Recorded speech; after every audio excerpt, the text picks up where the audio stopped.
everyone, let's get right into the situation in the Zaporizhia direction. In this area, the Ukrainian forces have managed to advance 1 kilometer and 200 meters towards Novoprokopivka. The gray zone is now approaching the outskirts.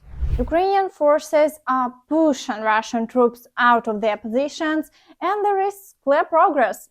Russians have been successfully pushed back, and our units are getting closer to liberating the village. Despite the significant challenges our soldiers face on the front lines today, their counteroffensive continues. The complexity lies in the fact that minimal equipment is being used, and the advance is mostly on foot. We are only 800 meters away from entering the village. There are no major fortifications within the village itself. The main defense line is about 1 kilometer from the village, and it won't be easy for the Russians to hold out there for long. Additionally, the occupiers are not conducting any significant flanking maneuvers today. Ukrainian forces have dealt a significant blow to the advancing Russian troops, resulting in no changes along the front line. At this point, Russian reports about the situation are rather bleak. On the Zaporizhia direction, the Russian armed forces launched an attack on Ukrainian positions on the western outskirts of the village of Rabotino after artillery preparation. However, on other sections, the Ukrainian armed forces resumed active offensive actions. They managed to approach the outskirts of Novoprokopivka, advance towards Verbovi, and improve their positions on the flank in the area of Novofyodorivka. They were greatly assisted in this by artillery and reinforcements that were redeployed. The Russian armed forces put pressure on them with strikes on Novodanilivka and Mala Tokmachka. They themselves encountered difficulties in Kapani, Ilchenkov, and Novopokrovka.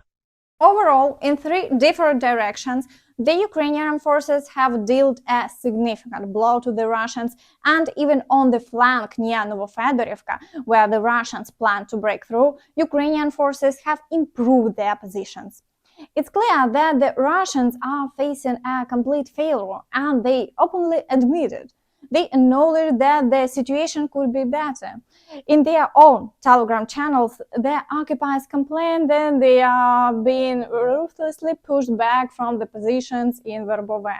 Once again, the adversary employed HIMARS, High Mobility Artillery Rocket System, in the residential area of Verbovi, targeting residential houses. On a daily basis, the enemy engages our forward positions with tanks, barrel artillery, and cluster munitions. They show no mercy when it comes to kamikaze drones, which target both our front line and rear positions. The enemy's quadcopter-type UAVs regularly patrol over Verbovi, releasing VOG-17, VOG-25, and other explosive devices equipped with bearings and small fragments to maximize the area of impact. As you understand, they are trying to blame the Ukrainian forces for targeting residential buildings where there have been no civilians for a long time, and there is nothing left of those buildings, thanks to the Russians, of course. So, if the Ukrainian forces are targeting what remains of residential buildings, it's clearly hitting Russian fortified positions.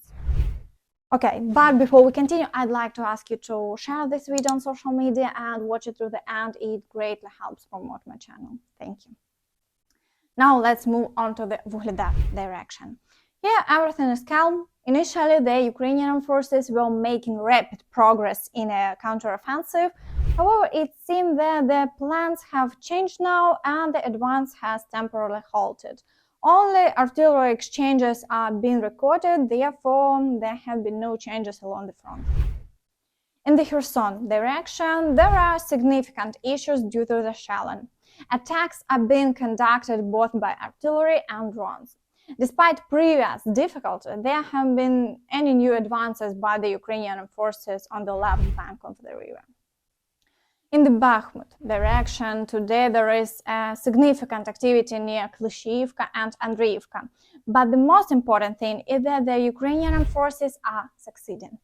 They are defeating all Russian forces sent into battle. All the reported clashes today are concentrated in the railway area, and in Andreevka and Klishivka, the Ukrainian forces are attempting to secure their positions despite constant artillery strikes. In the Avdiivka direction, the occupiers are still facing defeats under Avdiivka, and there haven't been any new advances. However, the attacks have continued for a second day, and the Ukrainian forces are successfully holding their defensive position. Near Severne, the attacks have completely ceased, and even the number of shelling incidents has decreased. Further south in Marinka, attempts to push Ukrainian forces away from the city persist, but without success. Similarly, near the village of Pobeda, periodic clashes are recorded, but the Russians are unable to change the situation here, so the front line remains unchanged. And now, let's turn our attention to the Luhansk direction, where the occupiers are preparing for new offensive actions in complete secrecy. There are suspicions that a significant amount of equipment and troops, along with Wagner unit personnel, have been gathered here, and this could pose a serious threat to Ukraine's territory. The key difference is that if the Ukrainian forces are preparing for a counteroffensive, it's been openly discussed even by official sources. However, the Russians are working with a different approach. They maintain complete secrecy, and their attacks are sudden and unexpected. We can only speculate about their plans. Although their effectiveness is considered low, their secrecy doesn't seem to be helping them much. But now, in the Crimea and Siversk direction, there are ongoing and clear attempts by the Russians to break through near Bilogorivka in Donetsk region, which is before haven't led to any success and only result in losses. The shelling along the front line continues. In the Svatova area, even the number of shelling incidents has decreased to a minimum, and there are no offensive actions along the front line for the time being. Near Kupiansk, there are reports of shelling, but in minimal quantities. There is a possibility that the main Russian offensive will either target Kupiansk or the area near Crimea. These are two directions critical for their advancement. Therefore, we are waiting to see how events will unfold. But meanwhile, in Belarus, people are trying to flee to Poland because life is so good there, and they are breaking through fences that were recently built. The Polish Minister of Defense published such a video, so it's very interesting how Lukashenko will explain this. Probably he will claim it's another fake. Meanwhile, the mentally unstable occupiers launched rockets at an empty hotel in Odessa. It said that hardly anyone believed that they are even before the full-scale war, and it remained deserted after 2022. The attack seems entirely senseless. It appears that the Russians have entered a state of irrational hysteria, attempting to retaliate spectacularly for the destroyed Southern Fleet headquarters in Sevastopol and to report their actions to Putin, regardless of the actual consequences. Okay, and the latest news for today, President Zelensky has also published an address regarding Ukraine's productive work over the past week. I wish you health, fellow Ukrainians. It was a productive week, very productive. We have many good defense and other defense packages from the United States, including artillery, necessary shells, HIMARS munitions, air defense missiles, additional air defense systems, tactical vehicles, and some other types of weapons that will prove themselves on the battlefield. From Canada, we have a decision on long-term defense support worth $500 million US. In particular, these are medevac vehicles which are very much needed at the front. We have agreed on their production and supply. There is a historic decision by the United States to jointly produce weapons and defense systems. In particular, air defense. This is something that was an absolute fantasy until recently, but it will become a reality. We will make it a reality. Everyone who works for the state. And this is the new quality of Ukraine's defense industry, much more powerful. And this is also the economy. Protection for our cities. Enterprises, new jobs for both our peoples, for Ukrainians and Americans. We have a clear perspective of a new resilience of Ukraine that will prevent the recurrence of Russian aggression. This is what we have already agreed on. I am grateful to President Biden, his entire team, and everyone in America who values freedom and supports Ukraine.